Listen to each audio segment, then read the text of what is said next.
Hi, so let me complete my explanations here for module 1. So I've modified the learning engagement activity number 5 a bit to clarify it actually, because I just noticed actually that it was not as clear as I would have wished.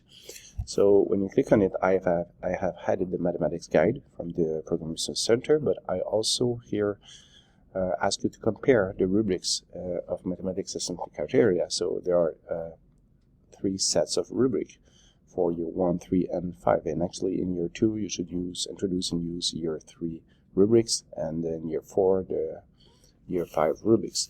So these rubrics are on pages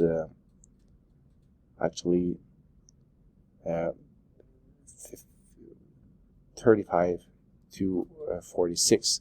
But the command terms are listed on pages 56 and 57 to help you. So comparing the rubrics, let's say for criterion A, then you can discuss how the strands change, the strands being like AI, AIA, and so on, in terms of command terms, and to be able to discuss it. Well, I might rephrase that, but this is basically the idea here. What's left is here on the front page of module 1. I've also added a time for a virtual meeting. For me, it's going to be like Monday.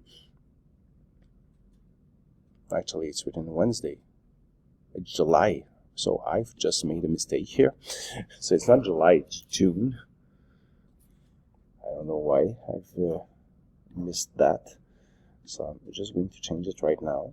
So it's not Monday, it's not Wednesday, it's Monday, June 6th. And when you will access it, you'll see that it has not started. So if you want to ask me questions, it's not mandatory, because we all have these lives and perhaps you might not be available at that time. But if you have questions and you want to ask them, I'm going to be glad, really happy to help you. So you can use here the time zone converter. I've already set it up to Montreal, Canada.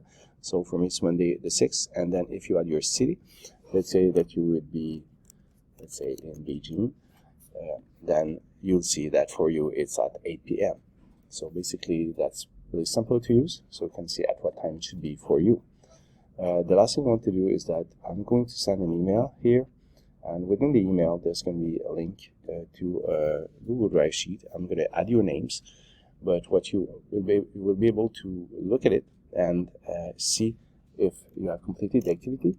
If I see that you have completed the activity, I put an X, and then I should change the account because it's not this one. I will try to connect actually. So you put an X, and then I will color it when I will have went through your work. So it's going to be like a 2-step process. So it's pretty easy. Actually, if I go here, you'll see it. It's here actually. So I'm going to put an X. That means that I've seen that you have done the activity. Of course, I cannot do it instantly. I have to go and look everything up. And then when you're going to be done, I'm just going to change the color, and then you'll see that I have read it. So that's what it means. Okay, so if you have any questions, feel free to send me a message somehow, and I'll be glad to help. So have a nice workshop, a nice first week, and if there's anything, once again, just reach out for me. Thank you.